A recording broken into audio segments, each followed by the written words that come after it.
Friends, welcome to your own channel civils तैयारी। आज की कॉम्प्रिहेंसिव न्यूज़ एनालिसिस में आप सबका स्वागत है। और कॉम्प्रिहेंसिव न्यूज़ एनालिसिस शुरू करने से पहले हम डेली आंसर राइटिंग चैलेंज के क्वेश्चंस को देखते हैं और उसके बेसिस पे फिर हम आंसर डिज़ाइन करने के लिए एडिटोरियल्स पढ़ते हैं। तो आज का फर्स्ट क्वेश्चन है आपका, India has found itself in the cross hairs during the ongoing politicization of global health emergency where she is expected to take a stand on Taiwan question. Explain.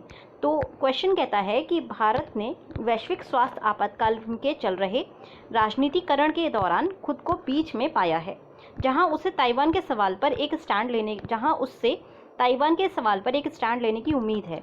तो हमें समझाकर इस बारे में लिखना है। तो हमें ताइवान का जो क्वेश्चन है उस बारे में हमें डिटेल देनी है कि क्या पूरा प्रकरण है और इंडिया का क्या स्टैंड है, इंडियन फॉरेन पॉलिसी का क्या स्टैंड है ताइवान को लेकर के। ये आपका IR से रिलेटेड है। क्वेश्चन नंबर 2 आपका GS पेपर 1 से रिलेटेड है, सोसाइटी का क्वेश्चन है। और क्वेश्चन कहता है, uniquely perverse institution of caste coupled with the pursuit of neoliberal economic agenda has been responsible for poor health system in India. Comment. तो हमें बताना है कि जाति की विशिष्ट विकृत संस्था और नवोदार आर्थिक एजेंडे के साथ मिलकर भारत में खराब स्वास्थ्य प्रणाली के लिए जिम्मेदार है। तो इस बारे में हमें टिप्पणी करनी है। हमें बताना है कि जाति प्लस नवोदार आर्थिक एजेंडा, इन दोनों की वजह से हमारी जो पब्लिक हेल्थ केयर सिस्टम है वो खराब हुआ है। और तीसरा क्वेश्चन हमारा अगेन इकोनॉमी से है, पेपर 3 से है। ये क्वेश्चन कहता है, how well do the various tranches of economic stimulus address the problem of migrant workers, NBFCs, MSMEs and agriculture farm sector. तो मतलब आर्थिक प्रोत्साहन के विभिन्न चरणों में प्रवासी श्रमिकों, NBFC, आपकी MSME और कृषि फार्म क्षेत्र की समस्याओं का कितना समाधान हुआ है। तो आज के क्वेश्चंस बहुत इंपॉर्टेंट है और बहुत ही ज़्यादा करंट टॉपिक पे हैं, आज के ही उससे लिए गए हैं, न्यूज़ से लिए गए हैं। तो इनकी आज हम चर्चा करेंगे और इनके बारे में बहुत अच्छे आंसर्स डिज़ाइन करने की कोशिश करेंगे। आज ये फर्स्ट जो क्वेश्चन है ये आपका PSIR के लिए जो बच्चे पढ़ते हैं, हर्ष जी के जो एडिटोरियल पढ़ते हैं वहाँ से लिया गया है। बहुत ही अच्छा एडिटोरियल है। अगेन दूसरा जो क्वेश्चन है वो भी बहुत अच्छा एडिटोरियल है, one of the premier institutions का वो एडिटोरियल है, फ्रंट लाइन से लिया गया है, बहुत अच्छे राइटर का लिखा हुआ है वो। और तीसरा हमारा द हिंदू का जो आपका FAQ सेक्शन है वहाँ से लिया गया है। तो अब इन तीनों का हम डिस्कशन शुरू करते हैं। तो गाइस पहला जो क्वेश्चन है वो हम यहाँ से लिखेंगे, Taiwan question in Indian foreign policy. ये बहुत ही इंपॉर्टेंट PSIR के जो राइटर्स जो रिकमेंड किए जाते हैं, हर्ष V बंद और प्रेमेशा शाह, तो इनके द्वारा लिखा गया है। बहुत अच्छा आर्टिकल है और काफ़ी इंपॉर्टेंट है आपके IR के लिए, बर्निंग टॉपिक है। तो डेफिनेटली आप यहाँ से कुछ ना कुछ टॉपिक्स देख सकते हैं एग्जाम में। तो देख लेते हैं इस आर्टिकल में क्या लिखा हुआ है। तो आर्टिकल कहता है कि जब वर्ल्ड जो है ग्लोबल पैंडेमिक से डील कर रहा है उस वक्त एक ग्लोबल पैंडेमिक को पॉलिटिसाइज कर दिया गया है USA और चाइना की टसल की वजह से। अब USA कंटिन्यूसली जो है चाइना को ब्लेम कर रहा है कि चाइना ने इन्फॉर्मेशन शेयर नहीं की थी, और चाइना जो है USA को ब्लेम करता है कोविड को फैलाने के लिए। हाँ, अभी जो लेटेस्ट USA ने इवन WHO को भी अटैक कर दिया था एज अ चाइना की PR एजेंसी। लेटेस्ट जो फ्लैश पॉइंट हुआ वो था कि ताइवान को एडमिट करना चाहिए WHO की एज एन ऑब्जर्वर की नहीं, और यही एक फैसला WHA मतलब वर्ल्ड हेल्थ असेंबली, जो कि एक WHO की डिसीजन मेकिंग एग्जीक्यूटिव बॉडी है, उसको लेना है। तो WHO की मीटिंग होगी कल से 18 और 19 को जो है मीटिंग होगी, और यहाँ पे WHA के मेंबर्स को फैसला लेना है कि ताइवान को एंट्री मिलनी चाहिए WHO के अंदर एज एन ऑब्जर्वर या नहीं। और इसी बात में ये आर्टिकल आपका लिखा गया है। इस बारे में इंडिया को स्टैंड लेना है कि वो US की डिमांड को जो है सपोर्ट करेगी ताइवान के ऑब्जर्वर स्टेटस को रीइंफोर्स करने के लिए WHA में, या फिर चाइना के साथ जो है जाएगी, जहां पर चाइना का कहना है कि ये ताइवान जो है वन चाइना पॉलिसी का हिस्सा है और ताइवान चाइना का पार्ट है। तो यूजुअली अभी तक इंडिया का कोई डिप्लोमेटिक टाई नहीं है ताइवान के साथ, तो हम बेसिकली वन चाइना पॉलिसी को टैसिटली मतलब अप्रूवल देते हैं। टैसिटली मतलब शांत से पीछे से हम अप्रूवल देते हैं। तो इसलिए अब इंडिया को ये खुल के सामने आना पड़ेगा कि वो USA के साथ है, USA की डिमांड को सपोर्ट करेगी ताइवान का ऑब्जर्वर स्टेटस देने के लिए, या फिर वो चाइना के साथ जाएगी जहां पर चाइना जो है इस स्टेटस को पूरी तरह से अपोज कर रहा है।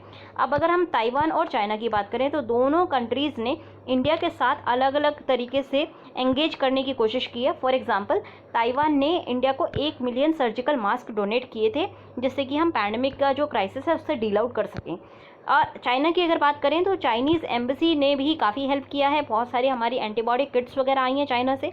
तो अगेन चाइना और ताइवान दोनों ही कंट्रीज़ जो है डिप्लोमेटिकली इंडिया के साथ एंगेज कर रहे हैं इन रिसेंट वीक्स में। चाइनीज़ एम्बेसी ने इंडिया में रिसेंटली ये कहा था कि इंडिया को कोई भी डिसीजन लेने से पहले वन चाइना पॉलिसी को ध्यान में रखना है।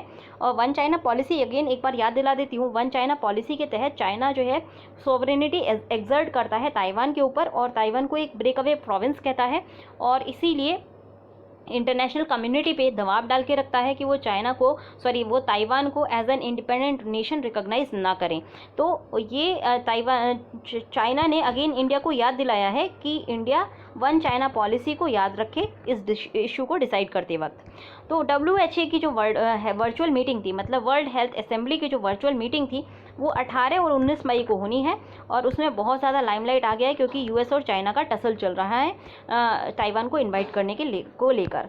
अब अगर ताइवान का रिस्पांस देखें कोविड-19 को लेकर के, तो काफ़ी अच्छा रिस्पांस रहा। Taiwan one of the most successful response वाली कंट्री रहा है। ताइवान की जो कंट्री थी उसने टोटल 380 केसेस रहे, और बस 5 जो है डेथ्स हुई थी कोविड को लेकर के, और ये बहुत कम नंबर है। अगर इनकी पॉपुलेशन देखी जाए तो 23.6 मिलियन की पॉपुलेशन है, उसमें से सिर्फ अगर 5 डेथ केसेस आ रहे हैं तो एक बहुत बड़ी सक्सेसफुल स्ट्रैटेजी इसको मान सकते हैं।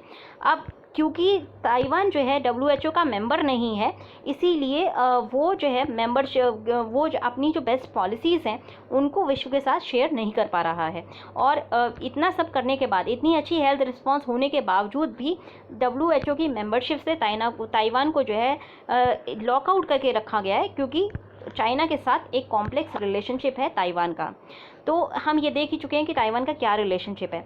अब अगर हम ऑर्गेनाइजेशन WHO की बात करें तो WHO एक हेल्थ ऑर्गेनाइजेशन है, इसीलिए इसके लिए कोई सेंस नहीं बनता ताइवान को एक्सक्लूड करना, क्योंकि ताइवान ने सक्सेसफुली टैकल किया है वायरस को, और इसीलिए ये ऐसा वक्त है जहाँ पर ग्लोबल बेस्ट प्रैक्टिसेस को जो है शेयर किया जाना चाहिए। इसीलिए अगर ताइवान की एंट्री हो जाती है WHO में, तो जो ग्लोबल बेस्ट प्रैक्टिस रही ताइवान की वो दुनिया के साथ शेयर कर पाएगा ताइवान, और साथ साथ जो पैंडेमिक की लड़ाई में अपना सपोर्ट दे पाएगा।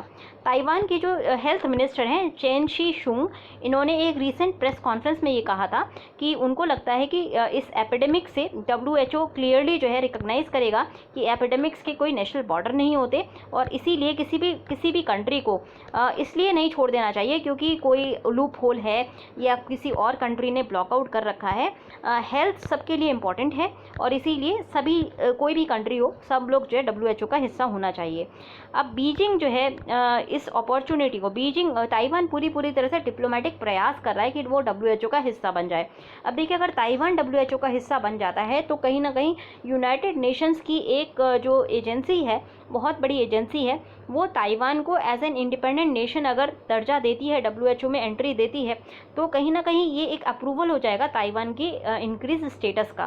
तो इसीलिए ताइवान चाहता है कि उसको WHO में एंट्री मिल जाए। तो इसीलिए बीजिंग जो है इसको अपोज करता रहता है, और बीजिंग का कहना है कि ताइवान इस पैंडेमिक को एज एन अपॉर्चुनिटी यूज़ कर रहा है, जिससे कि वो एक ग्रेटर रिकॉग्निशन गार्नर कर सके अपने लिए। तो ये सारा आपका ताइवान और चाइना का इशू है। अब ताइवान का जो सक्सेसफुल हैंडलिंग हुई पैंडेमिक की, इसने जो है बहुत सारे मेजर ग्लोबल प्लेयर्स को ताइवान की तरफ अट्रैक्ट किया है, और बहुत सारी कंट्रीज़, मैक्सिमम कंट्रीज़ अपनी जो स्ट्रैटेजी है ताइवान की तरफ, जो उनकी पॉलिसी है उसको चेंज करती हुई नज़र आ रही हैं। कंट्रीज़ बायलेटरल टाइज़ अपनी इंक्रीज़ कर रही हैं ताइवान के साथ, क्योंकि ताइवान इस वक्त पैंडेमिक के वक्त सभी कंट्रीज़ को फ्रीली सपोर्ट कर रहा है। ये इस वक्त जो है चाइना की तरह जो है डेक डिप्लोमेसी नहीं खेल रहा, ताइवान ह्यूमैनिटेरियन डिप्लोमेसी खेल रहा है, जहाँ पे कंट्रीज़ को मास्क प्रोवाइड कर रहा है, किट्स प्रोवाइड कर रहा है, बेस्ट प्रैक्टिसेस शेयर कर रहा है। तो इसीलिए बाकी कंट्रीज़ का भी बाकी कंट्रीज़ की भी जो पॉलिसी है ताइवान को लेकर के, वो थोड़ी सी सॉफ्टन होती हुई नज़र आ रही है।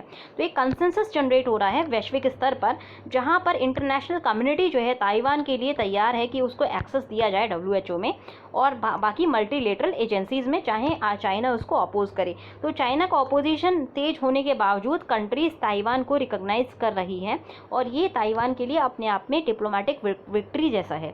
और सबसे बड़ा जो ये एक आप बोलेंगे अगर सबसे बड़ा एक जो फोर्स है जो ताइवान के साथ खड़ी हुई है वो यूएसए है।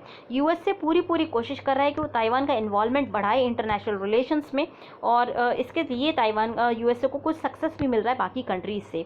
मार्च 2020 में ट्रंप एडमिनिस्ट्रेशन ने जो है एक लॉ एनेक्ट की थी जिसका नाम है Taiwan allies international protection and enhancement initiative act. इसको आप ताइपेई एक्ट के नाम से याद रख सकते हैं, बहुत इंपॉर्टेंट है ये, फैक्ट बुक में आप डाल लीजिएगा। तो FB मतलब फैक्ट बुक नाम की एक आपने बुक बनाई हुई है जहाँ पे हम डेली फैक्ट्स को नोट डाउन करते हैं। तो अगर आपने नहीं बनाई है अभी बना लीजिए और इसे फैक्ट बुक में डाल दीजिए। तो मार्च 2020 में ट्रंप एडमिनिस्ट्रेशन ने ताइपेई एक्ट जो है एनेक्ट की थी जिसका एम है कि ताइवान को इंटरनेशनल प्रेजेंस के लिए सपोर्ट किया जा सके। और यूएस का कहना है कि वो अपना जो है पूरी कोशिश करेंगे कि ताइवान को एक एप्रोप्रिएट रोल दिया जा सके WHO में। यूएस का जो स्टेट डिपार्टमेंट है उसने भी एक सोशल मीडिया कैंपेन लॉन्च किया था जिसका नाम था ट्वीट फॉर ताइवान, जहां पे उन्होंने ताइवान के सपोर्ट में ट्वीट्स किए थे और बाकी कंट्रीज़ को भी का सपोर्ट भी रैलियन किया था। बाकी कंट्रीज़ अगर बात करें तो बहुत सारी कंट्रीज़ और भी ताइवान के सपोर्ट में हैं, जैसे कि Japan, New Zealand, UK, Canada, Australia, तो ये और साथ साथ मल्टीपल यूरोपियन डेवलप्ड कंट्रीज़ और डेवलपिंग कंट्रीज़। तो आप देख लीजिए इतनी सारी कंट्रीज़ जो है ताइवान के सपोर्ट में इस टाइम खड़ी हुई हैं। यूरोपियन यूनियन ने अपनी एक रेयर जो है प्रेस कॉन्फ्रेंस में उर्सुला वॉन डर लेयन जो कि प्रेसिडेंट हैं यूरोपियन कमीशन की, उन्होंने पब्लिकली ताइवान को थैंक किया था पिछले हफ्ते, क्योंकि ताइवान ने मास्क को डोनेट किया था यूरोपियन यूनियन के लिए। तो कहीं ना कहीं ह्यूमैनिटेरियन जो डिप्लोमेसी है ताइवान की वो इस वक्त कहीं ना कहीं विन होती हुई नज़र आ रही है। अब अगर इंडिया का क्या स्टैंड है ताइवान को लेके, इंडिया उन 179 कंट्रीज़ में से है जो ताइवान के साथ डिप्लोमेटिक टाइज मेंटेन नहीं करता। और अगले हफ्ते आपको देखिए अब WHO की मीट होनी है, मतलब कल से मीट होनी है, 19 से मीट 18-19 को मीट है ये। तो इंडिया ने इस वक्त अपने आप को काफ़ी मतलब बीच में महसूस कर रहा है। एक साइड चाइना है, एक साइड USA है, एक साइड ताइवान है, और इंडिया को सभी के साथ जो है अपने अच्छे रिलेशंस मैनेज करने हैं। तो इसीलिए इंडिया इस वक्त एक मुश्किल पोजीशन में घिर गया है। अगर गवर्नमेंट ने अभी फ़िलहाल कोई फाइनल डिसीजन नहीं लिया है कि वो USA को सपोर्ट करेगा ताइवान को रीइंस्टेट करने के लिए, या फिर वो चाइना के ऑब्जेक्शंस को एक्सेप्ट करेगा।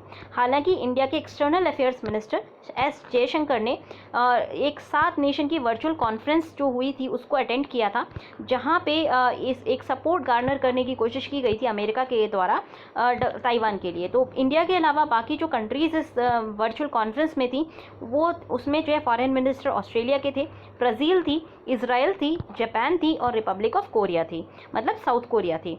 सारे अटेंडीज़ जो थे इंडिया को छोड़ के बाकी सारी 6 कंट्रीज़ वो USA की मेजर नॉन नेटो एलाइज हैं, और ये जो है वाशिंगटन को पूरा सपोर्ट करेंगे, मतलब ये USA को सपोर्ट करेंगी। अब इंडिया की अगर बात करें तो इंडिया इन 6 कंट्रीज़ में से सबके साथ एक अच्छी बायलैटरल रिलेशन को शेयर करता है, और ज़्यादातर कंट्रीज़ जो हैं वो ट्रस्टेड पार्टनर्स हैं इंडो पैसिफिक में। आप अगर बात करें ऑस्ट्रेलिया की, आप अगर बात करें जापान की, साउथ कोरिया की, तो ये हमारे ट्रस्टेड पार्टनर्स हैं इंडो पैसिफिक में, इवन ब्राज़ील भी, और इनमें से कुछ जो है क्वाड का भी हिस्सा हैं। तो 4 जो इन 7 में से 4 कंट्रीज़ हैं, मतलब USA, जापान, ऑस्ट्रेलिया और न्यूजीलैंड, ये सिग्नेटरीज़ हैं एक डिमार्च के। डिमार्च मतलब एक वो कंट्रीज़ जो WHO को अर्ज कर रही हैं ताइवान को इंक्लूड करने के लिए ऑब्जर्वर की तरह।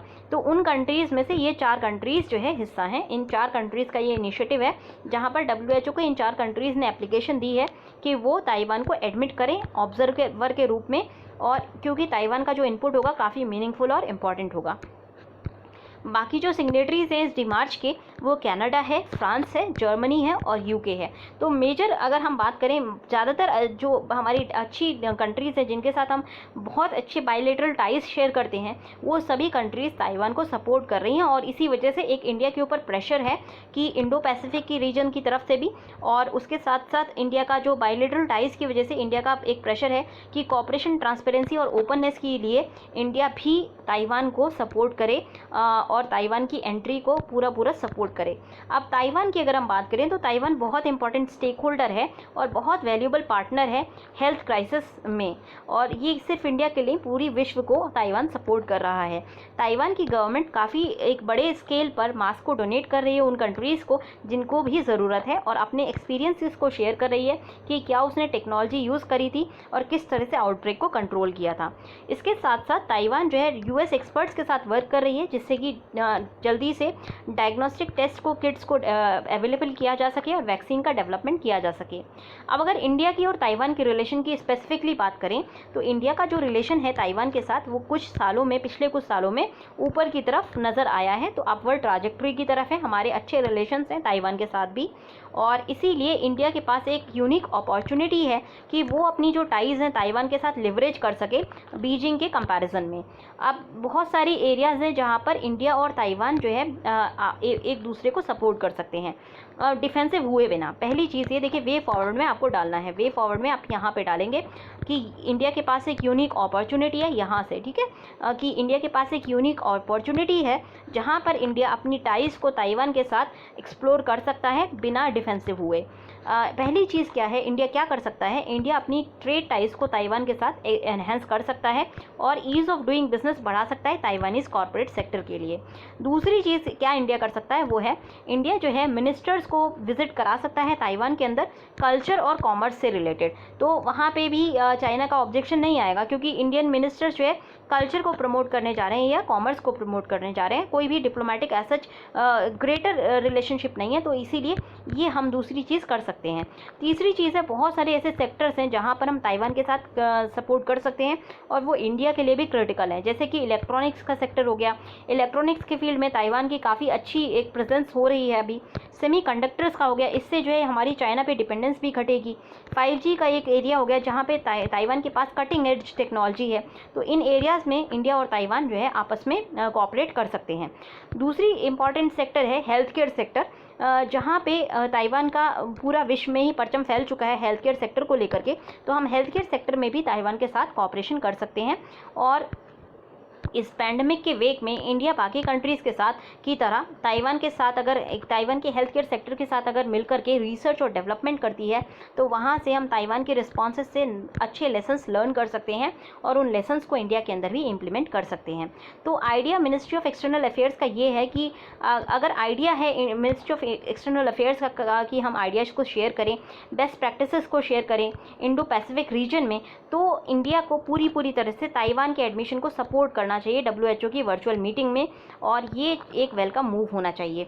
इंडिया की जो फॉरेन पॉलिसी विजन है वो इवॉल्व हुआ है पिछले कुछ सालों में, जहां पर हम इशू बेस्ड जो है पॉलिटिक्स करते हैं। फॉरेन पॉलिटिक्स हमारी इशू बेस्ड है और इस वक्त हम ताइवान के एरिया में भी हमें इशू बेस्ड पॉलिटिक्स करनी चाहिए। और इशू जब ह्यूमन हेल्थ का है तो हमें जो है ह्यूमन हेल्थ को सपोर्ट करना चाहिए, उसमें चाहे चाइना का ऑपोजिशन हो तब भी हम अगर इशू बेस्ड पॉलिटिक्स करते हैं तो हमारा जो इंटरनेशनल पॉलिटिक्स वाला एरिना होगा तो वो ज़्यादा अच्छा रहेगा और उसमें कोई हार्म भी नहीं है। तो यही हमारा पॉलिसी रिकमेंडेशन रहेगा। तो ये आपका आंसर इस तरह से आपको लिखना है। तो सेकंड जो क्वेश्चन है हमें यहाँ से सॉल्व करना है, कास्ट एंड पब्लिक हेल्थ। बहुत ही अच्छा आर्टिकल लिखा गया अवनीश कुमार के द्वारा। प्रिंट एडिशन में ये 22 मई को आएगा और ये आपका जो ऑनलाइन एडिशन में ऑलरेडी आउट हो चुका है। बहुत अच्छा आर्टिकल है और बहुत इंसाइटफुल आर्टिकल है, पर बहुत लंबा है, तो इसमें से हम जो है इस PDF को मैं शेयर कर दूँगी अपने टेलीग्राम चैनल पे @civilstayari तैयारी, तो वहाँ से आप जो है इसका जो हाईलाइटेड वर्जन है उनको रीड कर सकते हैं। अब बस हम इसको मेन पॉइंट्स को देखेंगे। तो इंडिया की अगर हम बात करें, ये बहुत अच्छा टॉपिक, ये बहुत ही अच्छा इसका एक वो है इंट्रोडक्शन जिसको आप यूज़ कर सकते हैं। इंडिया की अगर बात करें तो इंडिया विश्व का एक लीडिंग डेस्टिनेशन है मेडिकल टूरिज्म के लिए। फिर भी अगर हम इसकी रैंक देखें चाइल्ड और मैटरनल न्यूट्रिशन में तो काफ़ी लो है। ऑनगोइंग पैंडमिक ने ये क्लियर कर दिया है कि डीप सोशल इकोनॉमिक इनइक्वालिटी जो इंडियन सोसाइटी के अंदर है वही वजह है जिसकी वजह से हमारा जो हेल्थ केयर सिस्टम है वो इक्वली सब लोग एक्सेस नहीं कर पाते। जो एक अच्छे वेल सपोर्टेड मतलब जो वेल क्लास ऑफ सोसाइटी से आते हैं, वेल ऑफ जो इंडियंस हैं, उनके लिए जो पैंडमिक है ये बड़ी हॉलीडे के रूप में कन्वर्ट हो गया है। जबकि जो पुअर सेक्शन है उनके लिए pandemic unemployment, hunger, loss of dignity और अटर डिस्पेयर लेकर के आया है। तो ये क्वेश्चंस बहुत बड़े रेज़ करता है। पहला क्वेश्चन जो रेज़ करता है वो ये है कि इंडियन सोसाइटी को इतना लंबा टाइम क्यों लग रहा है पब्लिक हेल्थ के नोशन को समझने में। और दूसरी चीज़ ये है, इंडिया के अंदर डिस्टिंक्टिवली जो डिस्टिंक्ट इंस्टीट्यूशन है कास्ट का, उसने कैसे ये एक रोल प्ले किया है पब्लिक हेल्थ केयर सिस्टम के इस ख़राब हालात में। तो अगर हम एवरीडे सेंस की में बात करें सोसाइटी में, तो हम यूजुअली क्या कहते हैं, हेल्थ को एज ए नेगेटिव कॉन्सेप्ट माना जाता है। अगर कोई इल नहीं है, अगर कोई बीमार नहीं है तो उसको हेल्दी समझा जाता है। और हेल्थ को इसीलिए हेल्थ केयर सेक्टर में जो है रिड्यूस कर दिया गया है। तो अगर हेल्थ केयर सेक्टर की बात करें तो यहाँ पे दो सेक्टर्स होते हैं आपका, प्राइवेट और पब्लिक, और या फिर एक मिक्सचर, दोनों का मिक्सचर, ठीक है। कोविड ने इसकी जो लॉजिक है, इसकी पूरी जो प्रॉब्लम्स हैं उनको एक्सपोज किया है। अब पब्लिक हेल्थ के टर्म की अगर बात करें तो WHO जो है पब्लिक हेल्थ को डिफाइन करता है एक स्टेट कंप्लीट फिजिकल, मेंटल और सोशल वेलबींग का, जहाँ पे न और केवल डिजीज़ की एब्सेंस का नहीं। तो पॉजिटिव कॉन्सेप्ट जो है WHO ने दिया है हेल्थ का, जहाँ पर हम कंप्लीट फिजिकल, मेंटल और सोशल वेलबींग की बात करते हैं, और नॉर्मल डिस्कोर्स में हम एब्सेंस ऑफ डिजीज़ को ही हेल्दी बोलते हैं। अब बाकी जो बात की जो डेफिनेशन है, उन्होंने डायनामिक नेचर जो है हेल्थ का एक्सपोज किया है और उसके सोशल डिटर्मिनेंट्स को भी अंडरलाइन किया है। फॉर एग्जांपल, प्रोफेसर लॉरेंस ओ गॉस्टिन ने हेल्थ को 3 ओवरलैपिंग स्फीयर्स का एक हिस्सा कहा है। जैसे वेन डायग्राम होता है तो यहाँ पे 3 चीज़ें हैं जिनसे हेल्थ मिलके बनती है। पहली चीज़ उन्होंने कहा हेल्थ केयर, ठीक है, ये इंडिविजुअल होती है। दूसरी चीज़ है क्लिनिकल सर्विस, तो ये आपका सोशल इकोनॉमिक डिटर्मिनेंट होता है जो क्लिनिकल सर्विस प्रोवाइड करता है। और तीसरी चीज़ होती है आपकी सोशल जस्टिस। तो जो बात की डेफिनेशन है, उन्होंने जो है हेल्थ को एक डायनामिक कॉन्सेप्ट के रूप में डिफाइन किया है। फॉर एग्जांपल, प्रोफेसर लॉरेंस ओ गॉस्टिन ने बहुत अच्छे से हेल्थ को डिफाइन किया। बहुत इंपॉर्टेंट ये मॉडल है, इसको आप यूज़ कर सकते हैं, स्पेशली अगर आप सोशियोलॉजी के ऑप्शनल के हैं या इंडियन सोसाइटी में भी जब आप डिफाइन करें तो आप इस मॉडल को यूज़ कर सकते हैं। तो हेल्थ के मॉडल को हम 3 स्फीयर्स के ओवरलैप से समझ सकते हैं। पहला स्फीयर होता है आपका क्लिनिकल सर्विसेज का या फिर हेल्थ केयर का, यहाँ पे हम क्लिनिकल उसकी बात कर रहे हैं, सर्विस की। दूसरा हम सोशियो इकोनॉमिक डिटर्मिनेंट कह रहे हैं, जैसे कि fair distribution of income, job, housing, तो सोशियो इकोनॉमिक डिटर्मिनेंट। और तीसरा हो गया पब्लिक हेल्थ। ये सारी चीज़ें जब होंगी तब हमारी हेल्थ जो है अच्छी होगी। तो हेल्थ के लिए हमें हेल्थ केयर सर्विसेज भी चाहिए, सोशियो इकोनॉमिक डिटर्मिनेंट भी हेल्थ केयर सर्विस का एक हिस्सा होता है, और तीसरी चीज़ हमारी जो है पब्लिक हेल्थ भी हेल्थ केयर का हिस्सा होता है। तो अब अगर हम पब्लिक हेल्थ की बात करें तो पब्लिक हेल्थ क्या होता है, देखिए एक वाइडली कंसिडर्ड डिजीज़ की बात करें, ट्यूबरक्लोसिस, तो ग्लोबली जो 3 चौथाई जो टीबी डेथ्स हैं वो लो इनकम कंट्रीज़ में होती हैं। इंडिया की अगर बात करें तो इंडिया में 27 लाख जो है टीबी के केसेस हैं, और रिलेशनशिप बहुत अच्छे से प्रूवन है पॉवर्टी और टीबी के बीच में। क्योंकि देखिए जो जिसका पुअर न्यूट्रिशन है, वेंटिलेशन की फैसिलिटी अच्छी नहीं है, ओवर क्राउडेड हाउसिंग कंडीशंस में वो रहता है, तो उसको जो है टीबी के इन्फेक्शन का रिस्क ज़्यादा होता है। यही रीजनिंग बाकी चीज़ों पे भी अप्लाई होती है, जैसे स्टारवेशन की वजह से डेथ हो गई, तो स्टारवेशन की डेथ भी पुअर रीजन्स में ज़्यादा होती हैं। और एनीमिया जो है हमारी इंडियन विमेंस में ज़्यादा है, माल न्यूट्रिशन ज़्यादा है बच्चों में, और वो भी पुअर सेक्शंस में ही ज़्यादा है। तो बहुत सारी रिसर्चेस जो हेल्थ केयर सेक्टर में हुई हैं, उन्होंने ये दिखाया है कि पब्लिक हेल्थ सिस्टम, उनको हम सिर्फ सोशो इकोनॉमिक, पॉलिटिकल और कल्चरल कॉन्टेक्स्ट के बिना जो है नहीं समझ सकते। जब तक हम underlying socio economic, political, cultural context को नहीं डिफाइन करते, तब तक हम पब्लिक हेल्थ सिस्टम को नहीं समझ सकते। तो पब्लिक हेल्थ को अगर एज ए सिस्टम देखें, एज ए कंप्लीट सिस्टम देखें, तो उसमें हम पाएंगे कि एक पब्लिक हेल्थ के बहुत सारे सबसेट होते हैं, जैसे कि हमारा सोशो इकोनॉमिक सिस्टम होता है, पॉलिटिकल सिस्टम हो गया कंट्री का, कल्चरल कॉन्टेक्स्ट हो गया कंट्री का। अब पब्लिक हेल्थ इन जनरल उसके बहुत सारे मीनिंग होते हैं। पहला मीनिंग है कि पब्लिक हेल्थ का मतलब हो गया हेल्थ ऑफ पॉपुलेशन। फिलॉसफी के रूप में अगर आप बात करें तो पब्लिक हेल्थ का मतलब हो गया ऐसे इंटरवेंशंस बनाना जहां पे हम अच्छी हेल्थ को पॉपुलेशन लेवल पर इंक्रीज कर सकें। पर जो सबसे अच्छी डेफिनेशन है पब्लिक हेल्थ की, वो जॉन कॉगन की तरफ से आई है। जॉन कॉगन का मतलब है का कहना है कि पब्लिक हेल्थ एक मॉरल और पॉलिटिकल एजेंडा है। अब अगर हम पब्लिक हेल्थ को एज ए मॉरल और पॉलिटिकल एजेंडा देखें तो बहुत सारी चीज़ें जो है पब्लिक हेल्थ में निकल के सामने आएंगी। पब्लिक का इसका मतलब ये हो जाएगा कि पब्लिक हेल्थ जो है ये शेयर्ड कंसर्न है एक पॉलिटिकल कम्युनिटी की, और जहाँ पे पॉलिटिकल कम्युनिटी पूरी कोशिश करती है कि सभी लोगों की हेल्थ को इम्प्रूव किया जा सके, तो इसीलिए ये एक पॉलिटिकल एजेंडा बन जाता है। तो पब्लिक हेल्थ कहीं ना कहीं एक वाइडर कॉन्सेप्ट में मॉरल और पॉलिटिकल एजेंडा होना चाहिए, ऐसा जॉन कॉगन ने बोला है। देखिए ये जो भी नाम है, जो भी हम यहाँ पे मॉडल्स डिस्कस कर रहे हैं, बहुत इंपॉर्टेंट है, आपके आंसर को होलिस्टिक देंगे, तो इसीलिए आप इन नामों को अलग अलग लिख के रख लीजिएगा। अब कॉगन की अगर पर्सपेक्टिव की बात करें तो यहाँ पे बहुत ज़्यादा एम्फेसिस दिया जाता है कलेक्टिव और ग्रुप आइडेंटिटी पे और शेयर्ड इंटरेस्ट पे। तो मतलब group identity as a country हमारा जो शेयर्ड इंटरेस्ट होना चाहिए वो लोगों की हेल्थ इंप्रूव करने का होना चाहिए।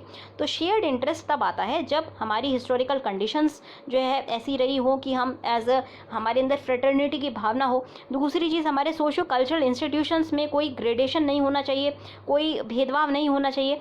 तीसरी चीज़ आइडियोलॉजी कैसी है, और चौथी चीज़ पॉलिटिकल ऑर्गेनाइजेशन कैसा है। तो अब हम समझते हैं कि पब्लिक हेल्थ सिस्टम एक जो सिस्टम है, इसके सब सिस्टम्स में क्या क्या चीज़ें आ गई। हमने पॉलिटिकल एजेंडा देखा, फिर पॉलिटिकल एजेंडा की वजह से क्या क्या चीज़ें आई हैं, हिस्टोरिकल कंडीशंस हो गई, सोशो कल्चरल इंस्टीट्यूशंस हो गए, फोर्स ऑफ आइडियोलॉजी हो गई, और पॉलिटिकल ऑर्गेनाइजेशन हो गया। तो ये सारी चीज़ें मिल करके पब्लिक हेल्थ के सिस्टम को बनाती हैं। अब इसमें हम ब्रिटेन का एग्जाम्पल ले सकते हैं। ब्रिटेन की जो पब्लिक हेल्थ की हिस्ट्री है वो अगर हम मिड 14th सेंचुरी के आसपास से देखें तो बहुत लंबी हिस्ट्री है पब्लिक हेल्थ की। वहाँ पे 14वीं शताब्दी के आसपास 25 मिलियन लोगों की डेथ हो गई थी यूरोप में अकेले में, क्योंकि बहुत सारे एपिडेमिक्स चल रहे थे। तो यूरोप इस वजह से आपको शायद पता नहीं होगा, क्वारंटाइन जो वर्ड है क्वारंटाना से आता है। क्वारंटाना जो इटालियन वर्ड है जिसका मतलब होता है 40। प्लेग एपिडेमिक जो 1348 में हुआ था, वहाँ पे सिटी स्टेट जो था वेनिस का, उसने शिप्स को एंट्री देने से मना कर दिया था जब तक वो 40 दिन जो है कोस्ट पे नहीं बिता देते। तो इसीलिए इसको जो है कोशिश की गई थी कि शिप्स नहीं आएंगे तो एपिडेमिक भी नहीं फैलेगा। तो एपिडेमिक को कंट्रोल करने के लिए 40 दिन जो है शिप्स को कोस्ट पे रखा गया था, और वहीं से क्वारंटाना का वर्ड आया है और क्वारंटीन का वर्ड निकल के आया है। और ये स्ट्रैटेजी 1348 में काफ़ी जो है सक्सेसफुल भी रही थी। अब बहुत सारे जो है डेडली एपिडेमिक्स आज भी मॉडर्न यूरोप को बहुत सारे एपिडेमिक्स ने यूरोप को जो है हर्ट किया था 13 से 18 सेंचुरी के बीच में। जैसे जैसे इंडस्ट्रियल रिवॉल्यूशन बढ़ा, वहाँ पे गैदर करने लगा पेस, तो सोशल इंजीनियरिंग की जाने लगी वहाँ पे, जिससे कि जो भी चेंजेस हो रहे थे सोसाइटी में इंडस्ट्रियलाइजेशन की वजह से उनको मैनेज किया जा सके। इंडस्ट्रियलाइजेशन की वजह से बहुत ज़्यादा इम्पेचस दिया गया था अर्बनाइजेशन को, organisation of work in factories होने लगा था। फिर इसकी वजह से जो है आपका डेमोग्राफिक रीकोलोकेशन हुआ था, गाँव से लोग जो है शहरों की तरफ बढ़ रहे थे, और ऐसा इतना ज़्यादा लेवल पर माइग्रेशन जो है पहले नहीं देखा गया था। इसीलिए जो है बहुत तेज़ी से अर्बन एरियाज़ की पॉपुलेशन डेंसिटी बढ़ गई थी। तो लिटरेचर इस टाइम पे आता है जहाँ पर बहुत जो मासिव अपहीवल्स हो रहे हैं ऑर्डिनरी लाइफ में, उसको ये रिफ्लेक्ट करता है। फॉर एग्जांपल चार्ल्स डिकन्स की अगर आप कोई भी पढ़ेंगे, हार्ड टाइम्स हो गया या फिर अ टेल ऑफ टू सिटीज़ हो गया, तो वहाँ पे ये जो मासिव अपहीवल हुआ है इंडस्ट्रियलाइजेशन की वजह से, उसको डेपिक्ट किया गया है।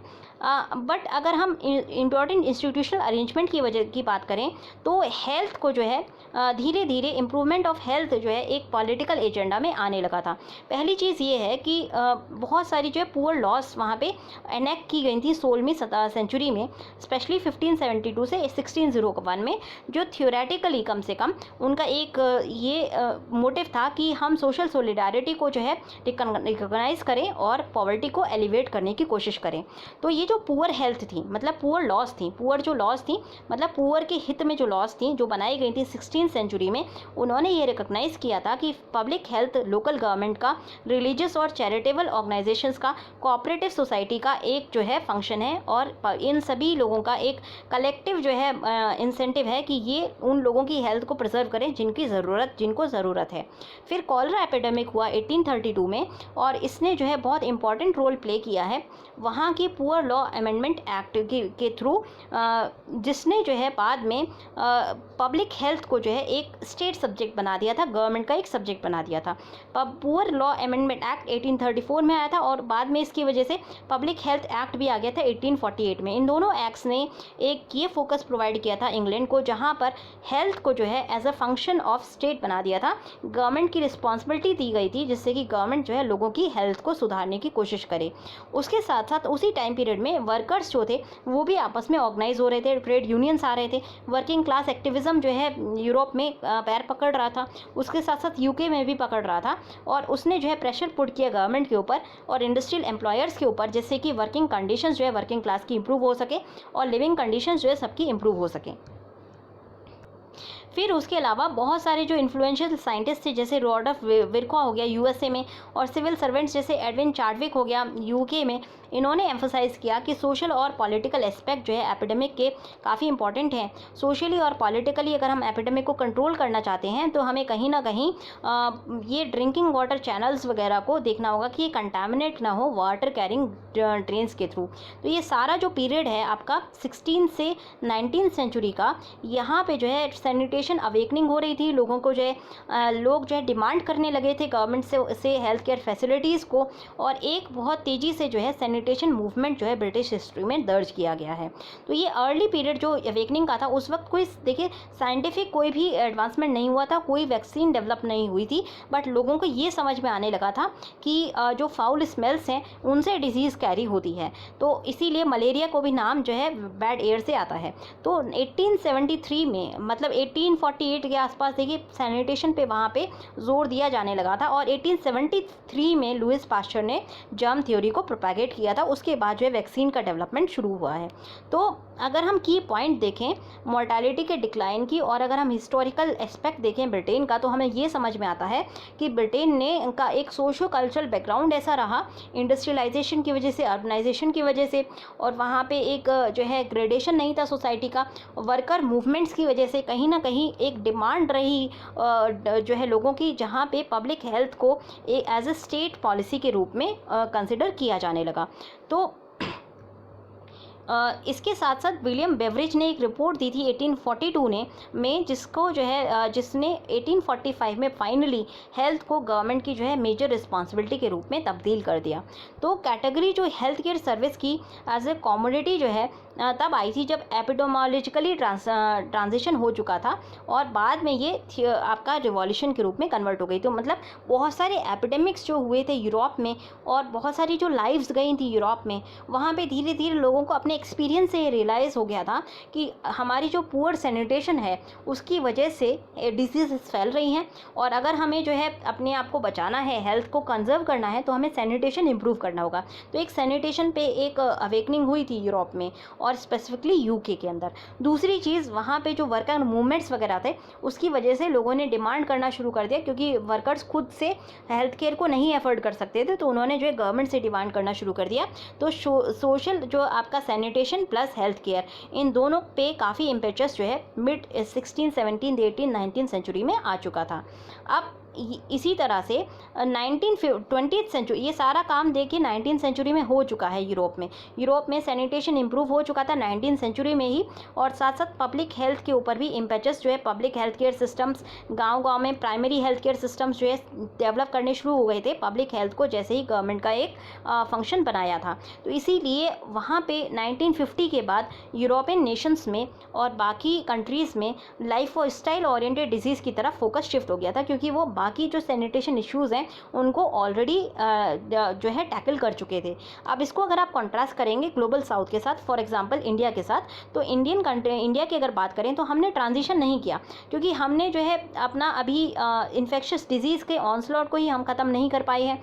हमारे पुअर को अभी भी जो है इन्फेक्शस डिजीज़ अफेक्ट करती हैं। ऐसे में हम इन इश्यूज़ को एड्रेस करने की जगह हम डेवलप्ड स्टेट की तरह हमारा जो एक फोकस है वो लाइफस्टाइल डिजीज़ की तरफ बढ़ चुका है, जो कि रिच को ज़्यादा इफेक्ट करती हैं और उनको जो है हम प्रॉफिट उनसे जनरेट कर सकते हैं, क्योंकि हमने सुपर स्पेशलिटीज़ हॉस्पिटल को अगर हम डेवलप करेंगे, वहाँ से लाइफस्टाइल डिजीज़ कंट्रोल की जाएंगी और प्रॉफिट जो है जनरेट किया जा सकता है। तो जो आपकी बाकी डेवलपिंग कंट्रीज़ हैं, वो डेवलप्ड कंट्रीज़ के एग्जाम्पल को फॉलो करते हुए लाइफस्टाइल डिजीज़ की तरफ बढ़ने लगी और सुपर स्पेशलिटी हॉस्पिटल्स को बिल्ड करने लगी। प्राइमरी हेल्थ केयर को कहीं ना कहीं नेग्लेक्ट किया गया है और इन्फेक्शियस डिजीज़ कंट्रोल पे जो है यहाँ पे कम फोकस किया गया। अब पब्लिक सैनिटेशन, पब्लिक सॉलिडारिटी, इसकी बात कर लेते हैं।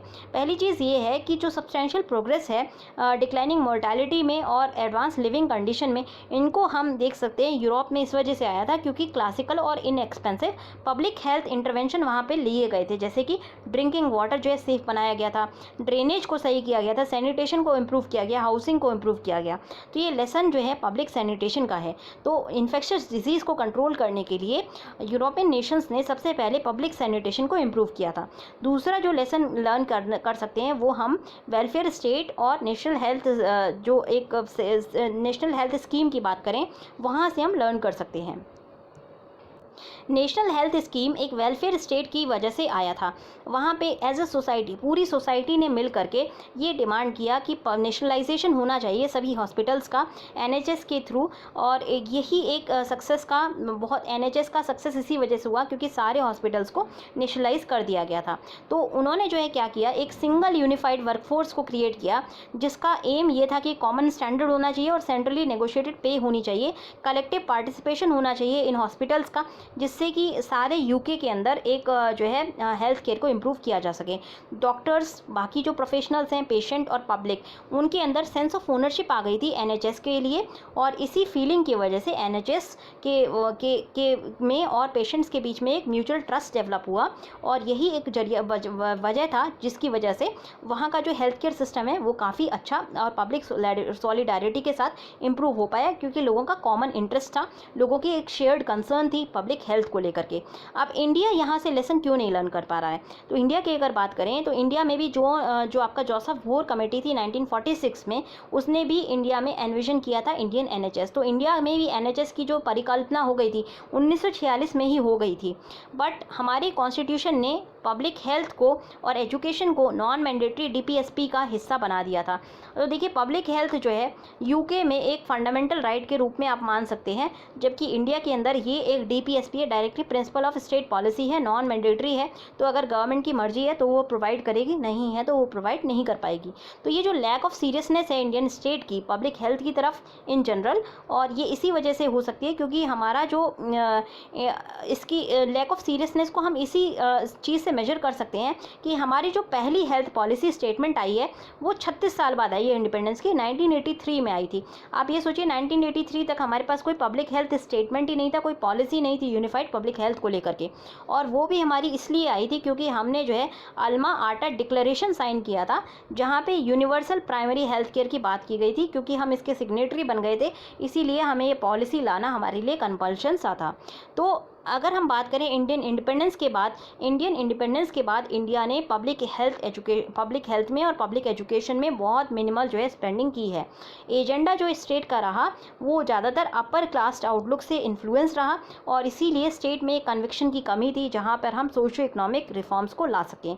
सोशल पॉलिसी को इग्नोर किया गया, स्पेसिफिकली हेल्थ और एजुकेशन की पॉलिसी को इग्नोर किया गया है। सोशल रिफॉर्म्स जो कि जिनके अंदर पोटेंशियल था पब्लिक सिस्टम को क्रिएट करने का और नई रिपब्लिक को क्रिएट करने का, वो अभी भी जो है इंडिया में पाया नहीं जाता है। अभी भी इसकी परिकल्पना काफ़ी देर में है, तो अभी भी ये जो है हमारी सोशल विजन में नहीं आता है। 1980s और अर्ली 1990s की बात करें तो वहाँ पे एक नया फिनोमेना इंडिया ने विटनेस किया था, और वो फिनोमेना था न्यू लिबरल पॉलिसी का। सॉफ्ट सेक्टर जैसे कि हेल्थ और एजुकेशन में न्यू लिबरल पॉलिसी बहुत तेज़ी से आई थी। तो पब्लिक हेल्थ केयर सिस्टम जो है इंडिया के अंदर,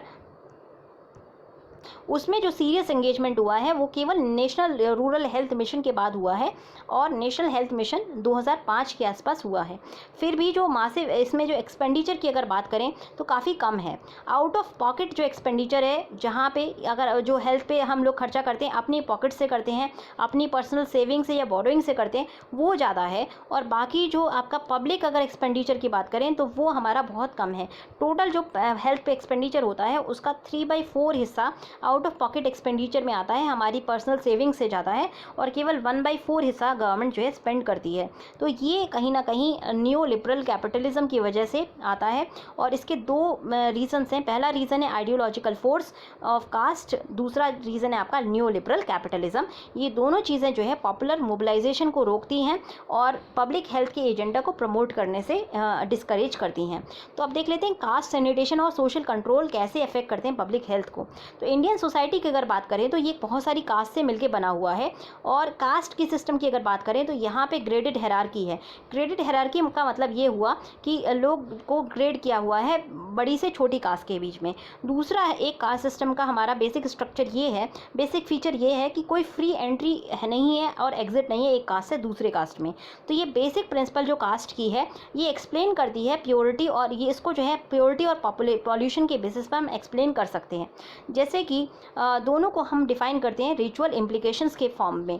फॉर एग्जांपल अगर हम क्लीनलीनेस की बात करें तो ओपन डेफिकेशन जो कि जहाँ पे ओपन डेफिकेशन, और अगर हम टॉयलेट्स की बात करें तो ओपन डेफिकेशन को रिचुअली प्योर माना जाता है। शास्त्रों के हिसाब से इसको प्योर माना जाता है क्योंकि हम जो है मल मूत्र को अपने घर से बाहर जो है निकाल रहे हैं। अब उससे चाहे आपकी पब्लिक हेल्थ खराब हो जाए, उससे फ़र्क नहीं पड़ता, हमारा घर प्योर रहना चाहिए। ये एक हमारी कास्ट सिस्टम का इनग्रेन्ड स्ट्रक्चर है। इसी तरह से अगर टॉयलेट को कंस्ट्रक्शन की बात करें तो टॉयलेट के कंस्ट्रक्शन को रिचुअली इम्प्योर माना जाता है क्योंकि जो मल मूत्र है वो आपका घर के अंदर इकट्ठा है। इसी तरह से कुछ ऑब्जेक्ट और कुछ लोगों को प्योर और कुछ को पॉल्यूटिंग माना जाता है। इसीलिए फॉर एग्जांपल गाय के घी को जो है प्योर माना जाता है इनहेरेंटली, और लोअर कास्ट कुछ कास्ट के लोगों को जो है इम्प्योर माना जाता है और पॉल्यूटिंग माना जाता है। तो ये जो प्योरिटी और पॉल्यूशन का प्रिंसिपल है इसके बहुत सारे इम्प्लीकेशंस हैं पब्लिक पॉलिसी पे, स्पेशली हमारे पब्लिक सैनिटेशन पे। पहला जो ये हो गया कि हमने जो स्पेसेस हैं अपने उनको डिस्टिंक्शन में क्रिएट कर दिया, उनके बीच में दो वाटर टाइट कंपार्टमेंट्स क्रिएट कर दिए पब्लिक स्पेस और प्राइवेट स्पेस में। तो हम अपने प्राइवेट स्पेस को तो क्लीन रखना चाहते हैं और पब्लिक स्पेसेस में हम गंदगी फैलाते हैं। अब ये सिर्फ गांव तक ओपन डेफिकेशन फ्री तक ही सीमित नहीं है, आपने शहरों में भी देखा होगा बालकनी से even urban middle class area की अपर मिडिल क्लास एरियाज़ के लोगों लोकेशंस में भी आपने देखा होगा लोग, या फिर आपने सड़क पे चलते हुए देखा होगा बड़ी बड़ी कार्स के अंदर लोग बैठे हुए हैं और बाहर जो है वो थूकते हैं या फिर बोटल्स को फेंकते हैं। तो अपनी कार तो साफ़ रहनी चाहिए, बाहर चाहे पब्लिक स्पेस गंदा हो जाए। फिर इसी तरह से ये चीज़ें क्या शो करती हैं कि हमारा जो प्योरिटी और पॉल्यूशन का एक नोशन है वहाँ पर हम प्राइवेट स्पेस को प्योर रखना चाहते हैं और पब्लिक स्पेसेस में हम इतना ज़्यादा कंसर्न नहीं करते क्योंकि हमने एक वाटर टाइट कंपार्टमेंट किया हुआ है, हमने एक डिफरेंस किया हुआ है दोनों चीज़ों में, प्राइवेट स्पेस में और पब्लिक स्पेस में। दूसरी चीज़ क्या आती है कि अगर हम बात करते हैं सफाई करने की, तो सफाई करने में भी गार्बेज डिस्पोजल की अगर बात करें तो हम जो है रिचुअली प्योर और इम्प्योर के बेसिस पर, कास्ट के बेसिस पर लोगों के हमने जो है ग्रेडेशन किया हुआ है कि कौन सफाई करेगा और कौन सफाई नहीं करेगा। तो पब्लिक स्पेसेस को आप अपने घरों की सफाई करने में कोई इम्प्योरिटी आपको फील नहीं होती, पर अगर आप पब्लिक स्पेस की सफाई करते हैं तो उसमें आपको इम्प्योरिटी फील होती है क्योंकि ये हमारे कास्ट सिस्टम में इनग्रेन्ड है। तो रिचुअली इम्प्योर लोगों को ही जो है पब्लिक स्पेस की सफाई के लिए फोर्स किया जाता है और इसी वजह से जो है पब्लिक एक्सक्रीटा या गार्बेज वगैरह रिचुअली इम्प्योर लोगों से साफ कराए जाते हैं, उनको जो है फोर्स, एक तरह से कहा जाए तो फोर्स किया जाता है। तो ये जो परवर्स इंसेंटिव है इससे जो है बहुत सारे लोग सिस्टम से दूर रह जाते हैं और प्राइवेट क्लीनलीनेस को तो हम मेंटेन करते हैं पर पब्लिक क्लीनलीनेस की तरफ हमारा जो एटीट्यूड है वो बहुत ही ज़्यादा कैजुअल हो जाता है। तो इसी वजह से गार्बेज और फ्लिथ हमारे जो है सड़कों पर दिखाई देती है और इससे हमारी फीलिंग्स पे कोई फ़र्क नहीं पड़ता। हमें ये फील नहीं होता कि बाहर का स्पेस गंदा पड़ा हुआ है क्योंकि हमारी जो रिचुअल प्योरिटी है वो प्राइवेट स्पेस में मेंटेन्ड है। तो इस प्रोसेस में, इस पूरे जो रिचुअल प्योरिटी और इम्प्योरिटी का प्रोसेस है, इसमें हमारा जो पब्लिक और सिविक सेंस है वो जो है ख़राब हो जाता है, स्टिग्मेटाइज हो जाता है, डिस्करेज हो जाता है। इसीलिए इंडिया जो है काफ़ी गंदी कंट्रीज़ में से आता है, जबकि हम बहुत तेज़ी से ग्रो कर रहे हैं। हम बहुत सारी पुअर कंट्रीज़ के कंपैरिजन में हमारे यहाँ पे गंदगी ज़्यादा पड़ी रहती है क्योंकि कहीं ना कहीं हमारे दिमाग में एक नोशन रहता है कि पब्लिक स्पेसेस को साफ़ करने की जिम्मेदारी हमारी नहीं है, जो रिचुअली इम्प्योर हैं वो उसको साफ़ करेंगे। दूसरी चीज़, हमने जो है एक डिफ्रेंसिएशन किया हुआ है पब्लिक स्पेसेस में किस तरह से बिहेव करना है और प्राइवेट स्पेस में किस तरह से बिहेव करना है।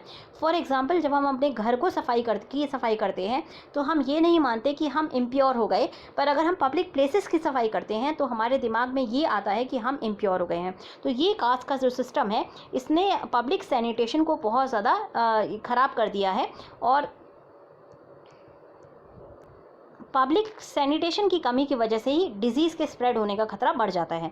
दूसरा जो हमें लेसन लर्न करना है वो पब्लिक सॉलिडारिटी का करना है। तो पब्लिक सॉलिडारिटी भी आपका जो है ये जो है दो चीज़ों पर टिकी हुई है, कास्ट पे और न्यू लिबरलिज्म के आइडिया पे। तो कास्ट का जो प्रिंसिपल है प्योरिटी और पॉल्यूशन का, ये हम इंसान को जो है ब्लाइंड कर देता है दूसरे के पॉइंट ऑफ व्यू से, और हम इंडिफरेंट हो जाते हैं दूसरे की पब्लिक हाइजीन के इशू में, सैनिटेशन के इशू में। तो यहाँ पे हमारा जो कास्ट है ना, हर कास्ट सोशली आइसोलेटेड हो जाती है दूसरी कास्ट से। मतलब हम अपनी कास्ट की तरफ तो एक सॉलिडारिटी शो करते हैं और बाकी कास्ट की तरफ हम सॉलिडारिटी नहीं शो करते। तो मतलब अगर पब्लिक प्लेसेस गंदे पड़े हैं तो हम उसके लिए कोई सॉलिडारिटी नहीं शो करते हैं। इसका मतलब ये हुआ कि सारी कास्ट जो है इनवर्ड लुकिंग है, उनका जो फोकस होता है वो अपने इंटरेस्ट को लेकर होता है, पब्लिक इंटरेस्ट को लेकर के हमारा फोकस नहीं आता है। तो जो कास्ट सोसाइटी है वो डेमोक्रेटिक नहीं हो सकती, क्योंकि इसके अंदर जो सेंट्रल एलिमेंट है वो ये है कि यहाँ पे जो है ग्रेडेशन है, इसी वजह से पब्लिक स्पिरिट और सिविलिटी जो है नहीं आती है हमारे आउटलुक में। तो ये जो आइसोलेशन और सेपरेशन ऑफ इंटरेस्ट हो गया, इसने अलग अलग डिस्टिंक्ट सोशल ग्रुप्स को क्रिएट कर दिया है। और ये हमारी ये जो ग्रुप्स हैं ये सभी मल्टी एथनिक सोसाइटी का एक फीचर होते हैं। बट इंडिया के अंदर जो हेरार्की का यहाँ पे कैरेक्टरिस्टिक आ गया, वर्णा का जो कैरेक्टरिस्टिक आ गया, कास्ट का जो कैरेक्टरिस्टिक आ गया, उसने किसी भी तरह का जो एक्सचेंज उसको इम्पॉसिबल कर दिया है और कॉमन सेंटिमेंट जो है कास्ट में जनरेट नहीं हो पाते हैं। तो अंबेडकर जी का कहना है कास्ट सिस्टम और अनटचेबिलिटी ये एक तरह की social psychology based social nausea है। सोशल नॉजिया मतलब एक ऐसी बीमारी जहां पर हम एक्टिव हॉस्टिलिटी दिखाते हैं एक दूसरे की तरफ। मतलब एक कास्ट दूसरे कास्ट को हॉस्टाइल नज़रों से देखती है। हम जो है अपनी कास्ट को तो अपना समझते हैं, भाईचारे की भावना रहती है इनवर्ड कास्ट में, और एक्सटर्नल दूसरी कास्ट के साथ हमारे दिमाग में एक हॉस्टिलिटी वाला भाव रहता है। तो ये परपेचुएशन जो कास्ट का हो गया, ये पब्लिक जो डिस्कोर्स होता है उसके खिलाफ जाता है, और पब्लिक एक्शन को जो है कॉमन एजेंडा के लिए हम जो है पब्लिक एक्शन नहीं ले पाते। तो कॉमन गोल्स पर हम नहीं आ पाते क्योंकि कास्ट सिस्टम है हमारी सोसाइटी में। और दूसरा, अगर हम मॉडर्न डेमोक्रेटिक सोसाइटीज़ की बात करें तो पब्लिक सिस्टम जो है क्रिएट किए जाते हैं। अब हम पब्लिक सिस्टम की बात करें, क्वालिटी की जो यूनिवर्सल रीच की बात करें, ये डिपेंड करता है कि सोशल ग्रुप जो है सोसाइटी को किस तरह से ऑपरेट करते हैं इन पब्लिक सिस्टम्स को। तो इंडिया में बहुत सारी कास्ट होने की वजह से जो गुड क्वालिटी का पब्लिक सिस्टम है वो जो उसमें जो है सोशल कंट्रोल हो जाता है हाई कास्ट का, और सबऑर्डिनेट कास्ट को जो है इससे एक्सक्लूड कर दिया जाता है। अब अंडर डेवलप्ड एग्रेरियन कॉन्टेक्स्ट जैसे कि बिहार की बात करें, झारखंड की या तेलंगाना की, तो यहाँ पे जो कंट्रोल हो जाता है ये आपका जो है मनरेगा की जो एक्ट है, मनरेगा की एक्ट के तहत ये कंट्रोल करता है कि किसको पैसा मिलेगा और किसको पैसा नहीं मिलेगा। तो ये हाई कास्ट कंट्रोल करती है किसको पैसा मिलेगा किसको पैसा नहीं मिलेगा। तो ये सारे कंट्रोल्स जो है हमारे पब्लिक सिस्टम में भी डोमिनेट, इवन अच्छी पॉलिसीज़ होने के बावजूद भी उनका इम्प्लीमेंटेशन होने से प्रिवेंट करते हैं। तो डोमिनेंट कास्ट जो है इतना ज़्यादा कंट्रोल एक्सरसाइज करती है, अपना डोमिनेंस शो करने की कोशिश करती है सोशल लाइफ पे, लेबर पर, और ऑप्रेस कास्ट को इतना ज़्यादा जो है डोमिनेट करने की कोशिश करती है कि वो पब्लिक जो फैसिलिटीज़ हैं उनके एक्सेस से उन जो लो कास्ट है उनको रोक देती है। मैक्रो लेवल पर इसी वजह से पुअर सैनिटेशन होता है, फिर एयर क्वालिटी हमारी ख़राब है, वाटर सप्लाई हमारा जो है ख़राब रहता है, और इसी वजह से जो है बहुत सारी हेल्थ प्रॉब्लम्स जनरेट हो जाती हैं और वो सबको इम्पैक्ट करती हैं। तो हमने जो है पब्लिक हेल्थ में इन्वेस्ट करने की जगह इंडियन एलाइट ने क्या एनकरेज किया है, हमने ये एनकरेज किया है कि हम वाटर प्यूरीफायर्स ले आएँ, एयर प्यूरीफायर्स ले आएँ मार्केट में, क्योंकि हमें तो पब्लिक प्लेसेस की बात कर रहे हैं ना, हमें तो प्राइवेट स्पेसेस में हमें अपने से मतलब है। तो अपने लिए हमने पब्लिक इन्वेस्टमेंट की तरफ फोकस ना करके हमने कहाँ फोकस किया है कि वाटर प्यूरीफायर्स होने चाहिए, एयर प्यूरीफायर्स होने चाहिए, प्राइवेट क्लिनिक्स होने चाहिए। तो जो रिच क्लास है उसको सारा एक्सेस मिल जाता है हेल्थ और सैनिटेशन का, और पुअर क्लास इन चीज़ों से वंचित रह जाती है। अब पोस्ट 1990 न्यू लिबरल जो फेज़ आ गया उसने और एड कर दिया और जो है ब्राह्मणिकल एलीट को और पब्लिक सिस्टम को और ज़्यादा वीकन कर दिया है। अब यहाँ पे पैरेलल जो है प्राइवेट यूनिवर्स क्रिएट हो गया। एक तो पब्लिक स्पेसेस हैं जहाँ पे पुअर के लिए ये खुले हुए हैं। दूसरा आपका प्राइवेट स्पेस है जो आपका एलाइट क्लास के लिए है, एलीट क्लास के लिए है। तो एलीट क्लास पैसा फेंक के कुछ भी जो है एक्सेस कर सकती है बेहतर से बेहतर, और पब्लिक जो पुअर है वो पब्लिक स्पेसेस में जो है उसको एक्सेस मिलता है, जहाँ पे उसके पास पैसे की कमी होने की वजह से वो एक अच्छी क्वालिटी की public health care public systems को नहीं ले पाती है, पब्लिक सिस्टम्स का बेनिफिट नहीं ले पाती है। तो न्यू लिबरल कैपिटलिज्म की बात करें या हम बात करें कास्ट सोसाइटी की, तो जो हमारा बैकवर्डनेस है और जो डोमिनेंस है न्यू लिबरल इकोनॉमिक्स का, उसने कहीं ना कहीं इस ब्राह्मणिकल एलाइट एजेंडा को और ज़्यादा सपोर्ट किया है। फॉर एग्जांपल, अगर हम बात करें अपने जीडीपी की, अगर हम बात करें अपने हेल्थ केयर सिस्टम की, पब्लिक हेल्थ केयर सिस्टम की, अब इंडिया को अगर खर्च करना है तो हमने एक ये हम जो न्यू लिबरल इकोनॉमिक्स को पढ़ के ये कहते हैं कि कोई भी चीज़ अच्छे से फंक्शन करेगी अगर उसकी डिमांड ज़्यादा है और डिमांड कम है, सप्लाई ज़्यादा है, तो क्या होगा कि सप्लायर्स जो है अपनी सर्विसेज को बेहतर करेंगे। तो ये एक जो पॉलिसी हम लेकर के आ गए न्यू लिबरल फिलॉसफी वाली, इसने कहीं ना कहीं प्राइवेट जो सेक्टर्स हैं उनको तो काफ़ी ज़्यादा इंसेंटिव दिया है और पब्लिक सेक्टर्स को डिसइंसेंटिवाइज किया है। तो पॉलिटिकल फिलॉसफी जो न्यू लिबरलिज्म में है इसको लिबर्टेरियनिज्म भी कहते हैं। लिबर्टेरियंस जो है बिलीव करते हैं कि नेगेटिव फ्रीडम होना चाहिए, मतलब कि कोई भी एक्सटर्नल कोअर्शन नहीं होना चाहिए। तो फ्री मार्केट, फ्री किस चीज़ से? फ्री मतलब स्टेट कंट्रोल से फ्री। अब ये देखिए, इस फ्रेमवर्क में पर्सनल लिबर्टी को हमेशा सुप्रीम माना जाता है और सबके लिए अच्छा माना जाता है। अब कोविड-19 पैंडेमिक के टाइम में भी सॉल्यूशन जो दिया जा रहा है वो इंसुलेशन का दिया जा रहा है, सोशल सॉलिडेरिटी का जो सॉल्यूशन है वो नहीं दिया जा रहा है। पब्लिक सिस्टम में जो प्रॉब्लम आती है एक अनअकाउंटेबिलिटी की और करप्शन की, उसमें भी हम ये कह देते हैं कि स्टेट जो है इनमें रोल प्ले कर रही है, स्टेट प्रोविजनिंग का फंक्शन कर रही है, इसलिए करप्शन ज़्यादा हो रहा है। तो ये जो ट्विन फंक्शन है प्रोविजनिंग के और परचेजिंग के, ये दोनों स्टेट करती है, इसीलिए करप्शन डेवलप होता है, ये न्यू लिबरल एजेंडा कहता है। तो यहाँ पे क्योंकि हम किसी को अकाउंटेबल नहीं कर सकते इल फंक्शनिंग के लिए, इसीलिए करप्शन जो है रैम्पेंट है, ऐसा न्यू लिबरल पॉलिसी कहती है। बट इस पॉलिसी में बहुत ज़्यादा प्रॉब्लम्स भी हैं। फॉर एग्जांपल, हम जो है यूनिवर्सल एक्सेस को डिनाई कर देते हैं। थोड़ा मान लीजिए करप्शन है भी, बट कहीं ना कहीं जो आपके पब्लिक स्पेसेस खुले हुए हैं उसकी वजह से जो पुअर हैं उनको तो एक्सेस मिल रहा है ना, तो यूनिवर्सलाइज एक्सेस तो हो रहा है, तो उसको हम इग्नोर करके सिर्फ करप्शन वाले एरिया को फोकस कर रहे हैं अपने लिबरल एजेंडा के तहत। अब बहुत सारी प्रॉब्लम्स हैं इंश्योरेंस बेस्ड मॉडल के। तो अब अगर हम जीडीपी की बात करें, इंडियन जीडीपी का हम ऑलमोस्ट 1.3% हेल्थ केयर फैसिलिटी पे खर्च करते हैं। अब अगर हम आयुष्मान भारत की बात करें तो Ayushman Bharat insurance based model हमने जो है डेवलप किया हेल्थ केयर एक्सेस में के लिए, जहाँ पे एक प्रॉब्लम ये है कि इंडिविजुअल्स को ये इंसेंटिवाइज किया गया है, उनको कूपन की तरह दे दिया गया कि वो चाहें तो जिस भी हेल्थ केयर इंस्टीट्यूशन से चाहें वहाँ से वो अपना इलाज करा सकते हैं। तो इसमें इंसेंटिव किसको मिला? इंसेंटिव हमने प्राइवेट इंस्टीट्यूशंस को दे दिया। खर्चा किसने किया? खर्चा जो है पब्लिक जो है स्पेंडिंग हुई है, पब्लिक एक्सपेंडिचर से हमने प्राइवेट स्पेसेस को जो है इंसेंटिवाइज किया है। इसकी जगह अगर हम प्राइमरी हेल्थ केयर सिस्टम को मजबूत करने की कोशिश करते तो शायद जो हमारा एक्सेस होता पब्लिक हेल्थ का वो यूनिवर्सलाइज हो सकता था।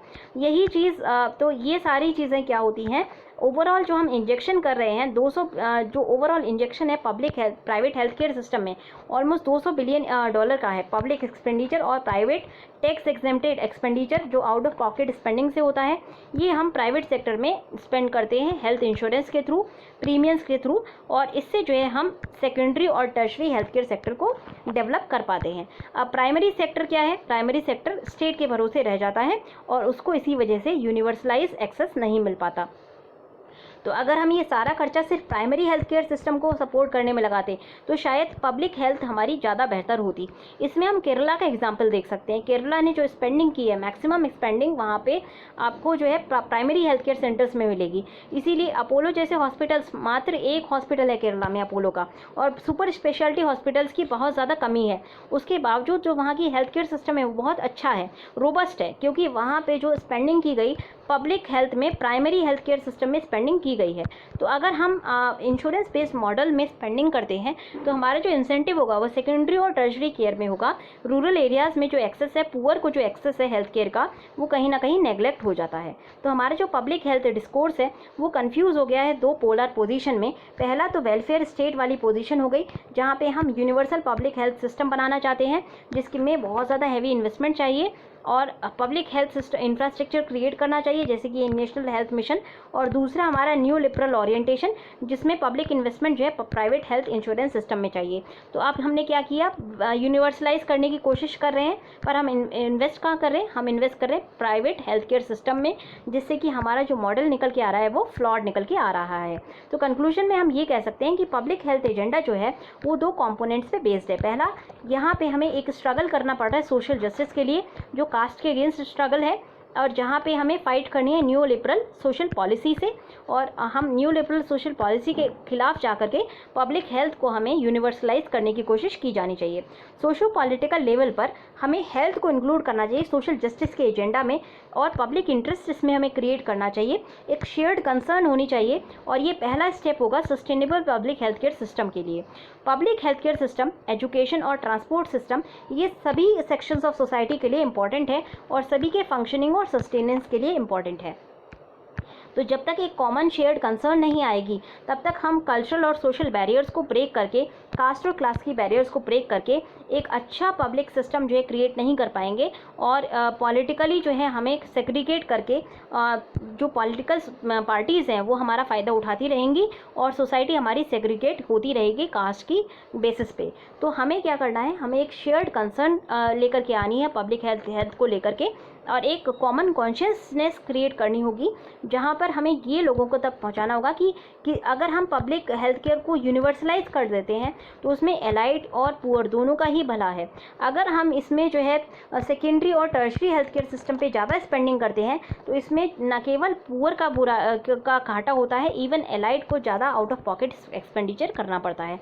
तो ये चीज़ें हमें जो है अब सोशल डिस्कोर्स में लानी होगी, तभी हम अपने सिस्टम्स को इम्प्रूव कर पाएंगे।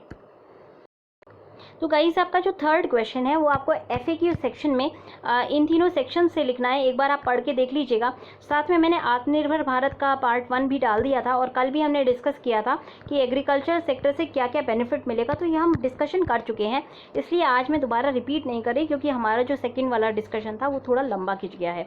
अगर कोई डाउट आती है तो आप कमेंट सेक्शन में डाल दीजिएगा, वहाँ पर हम फिर दोबारा इनको एक अलग वीडियो में इनका डिस्कशन कर लेंगे। तो आई होप आपको अच्छे से समझ में आया होगा। अगर आपको पसंद आया है तो लाइक करना ना भूलें। अपनी कॉपीज़ भेजते रहें, फ्री में मैं आपको इवैल्यूएट करके दूंगी। ID है help.civilsayyari@gmail.com, या आप हमारे डिस्कशन ग्रुप में भी जा कर के भेज सकते हैं कॉपीज़ को। डिस्कशन का ग्रुप का नाम है सिविल तैयारी ग्रुप, तो यहाँ पे भी आप जा कर के कॉपीज़ भेज सकते हैं और इनसे इवैल्यूएशन मेरे से ले सकते हैं। तो मैं आपको फीडबैक्स ज़रूर देती रहूँगी। Take care and have a good day.